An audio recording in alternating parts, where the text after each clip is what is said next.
विधानसभा के अध्यक्ष वासुदेव देवनानी 3 दिवसीय लंदन के दौरे पर हैं। अपने प्रवास के दौरान विधानसभा अध्यक्ष वासुदेव देवनानी ने प्रवासी भारतीयों के कई कार्यक्रमों में शिरकत की है। अध्यक्ष देवनानी ने रामलीला और गरबा कार्यक्रम में भाग लिया। इस दौरान बड़ी संख्या में प्रवासी भारतीय मौजूद रहे।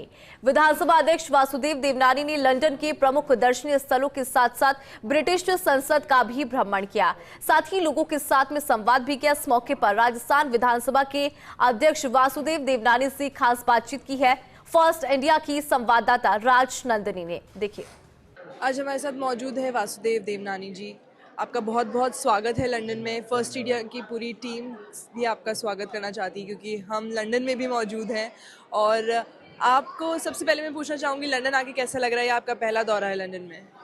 लंदन में पहली बार आया हूँ। कॉमनवेल्थ कंट्रीज़ की CPA की मीटिंग हर साल कंट्रीज़ में होती हैं। उसके साथ 3 और कंट्रीज़ में हम लोग स्टडी टूर के लिए जाते हैं। उसकी कड़ी में ही लंदन आना हुआ। परसों शाम को लगा कि यहाँ पर एक अच्छा वातावरण है क्योंकि ब्रिटेन और भारत वर्षों से अपने मित्र हैं। और एक समय था जब स्वतंत्रता आंदोलन का चला, उस समय भी कई भारतीयों ने यहाँ आकर के अध्ययन किया, यहाँ से प्रेरणा ली और उससे लेकर के भारत में आकर के उन्होंने जो स्वतंत्रता आंदोलन को प्रेरणा दी, उसे महात्मा गांधी भी हैं, उसे BR अम्बेडकर भी आए, वीर सावरकर की भी आए और ऐसे कई वहाँ पे वीर और क्रांतिकारी रहे जिन्होंने ब्रिटेन में रह कर के काफ़ी कुछ सीखा और पढ़ाई भी की और ज्ञान प्राप्त करके भारत लौटे और वहाँ के आज़ादी के आंदोलन में उन्होंने बहुत अच्छा कंट्रीब्यूशन किया। भारत आज़ाद हुआ, उसके बाद लगातार दोनों देशों में ट्रेड को लेकर के, मित्रता को लेकर के, विदेश नीति को लेकर के कई आपस में अच्छे संबंध हैं और आज भी एक दूसरे के पूरक हैं, ऐसा मेरे को लगा। इस देश में आपको क्या लगता है जो भारत में हमें चेंजेस लाने चाहिए? और अभी हाल फिलहाल में आपने जो राजस्थान की विधानसभा है वहाँ पर काफ़ी सारे चेंजेस लाए, डिजिटलाइज हुआ है बहुत सारी चीज़ें, तो इस पर क्या कहना है और क्या हम बदलाव कर सकते हैं जो यहाँ पर हो रहा है और भारत में होना चाहिए? वैसे तो आज यहाँ आकर के अभी जो मैं रामलीला के मंचन के कार्यक्रम में रहा, उससे मुझे लगा कि यहाँ के भारतीय भी इतनी बड़ी संख्या में इकट्ठे होकर के अपने संस्कृति को याद करते हैं। भले यहाँ के बच्चों का जन्म यहाँ हो, नागरिकता भी यहाँ की भले उन्होंने ले ली हो, लेकिन मूल संस्कार जो सनातन संस्कृति के हैं अभी भी यहाँ के जन्म में हैं। इसको देख करके सुखद अनुभूति हुई। और भारत में इस समय देश के वर्तमान प्रधानमंत्री के नेतृत्व में जो बदलाव आ रहा है वह मैं समझता हूँ बहुत ही अद्भुत है और जिसके कारण से गरीब व्यक्ति की मदद कर रहे हैं और साथ में देश को एक स्वावलंबन की ओर बढ़ाने को पड़े हैं। और अभी जैसे पिछले दिनों अमेरिका ने अपना टैरिफ बढ़ा करके एक संकट में स्थिति पैदा करने की कोशिश हुई, लेकिन भारतीय प्रधानमंत्री ने अपनी नीतियों की, अपने योग्यता से और अपने आत्मबल से उस सारे कष्ट को झेल करके भारत आगे निकल गया है। क्यों भारत इस समय विश्व की 4थी आर्थिक श्रेणी में है और धीरे धीरे यह 3री की ओर बढ़ रहा है। मुझे लगता है यदि ये हमारी गति रही तो एक दिन हम भी प्रथम शक्ति बनने जा रहे हैं। तो उसके लिए हमारे प्रयत्न यहाँ पर भारत में बहुत अधिक हो रहे हैं, अलग अलग फ्रंट्स पे काम हो रहे हैं। देश की नीतियों में हो रहे हैं, देश की आर्थिक नीतियों के साथ साथ सांस्कृतिक मूल्यों की भी रक्षा हो रही है।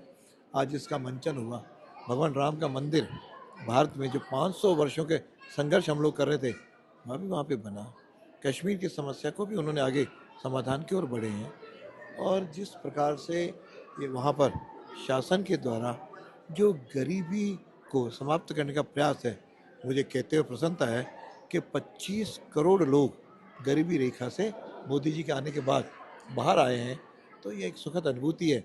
यह देश प्रगति कर रहा है और अभी पर्यावरण को भी लेकर के भारत गंभीर है, जिसके लिए विश्व भी सोच रहा है कि पर्यावरण सब देशों को करना चाहिए। तो भारत उसकी ओर आगे बढ़ चला है। स्वच्छता अभियान भी चल रहे हैं। इस तरह कई अभियानों के माध्यम से मोदी जी आगे बढ़ रहे हैं और अपने सैनिक शक्ति के आधार पे भी आतंकवाद जो आज सारे विश्व के लिए बहुत बड़ा समय संकट बन गया है, उसके लिए भी विश्व के नेताओं से संपर्क करते हुए सबको एक मुखी होकर के आतंकवाद के खिलाफ जो एक संघर्ष छेड़ा है, उसमें ब्रिटेन भी साथ दे रहा है। और मैं समझता हूँ दोनों देश मिलकर के आतंकवाद को समाप्त करेंगे और पाकिस्तान का जो आतंकवाद चला है तो उसको भी ऑपरेशन सिंदूर के माध्यम से हमने हमारा बल बताया है। भारत किसी को आक्रमण नहीं करेगा, लेकिन भारत किसी के आतंकवाद को सहन भी नहीं करेगा। यह जो मोदी जी का सोच है ये देश को आगे बढ़ा रहा है और मैं सोचता हूँ भारतवासी सब मिलकर के और विश्व के अंदर जो मूल भारत के लोग हैं वह भी अच्छी अच्छी जगह पहुँच रहे हैं। जी। उनके जैसे कि भारत की तो हमने बात की कि भारत में तो बहुत सारे बदलाव देखने को मिले हैं, लेकिन राजस्थान की मैं बात करूं तो राजस्थान में क्या चेंजेस हमें लाने चाहिए और बाहर के देशों से सीखना चाहिए कि ये वाली चीज़ हमारे देश में होनी चाहिए और राजस्थान की जो हमारी भूमि है वहाँ पर ये लाना चाहिए। बहुत सारे राजस्थानियों से भी आप यहाँ पर मिले हैं, डायस्पोरा के जो लोग हैं, जो सभी वही राजस्थान को उसी तरीके से देखते हैं और जीते हैं आज यहाँ पर लंदन में भी।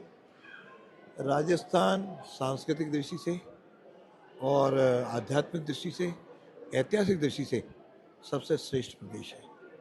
और वहाँ पे भी स्वतंत्रता का जो महाराणा प्रताप ने जिस प्रकार से संघर्ष किया वह आज भी सुनहरे अक्षरों में लिखा जाता है।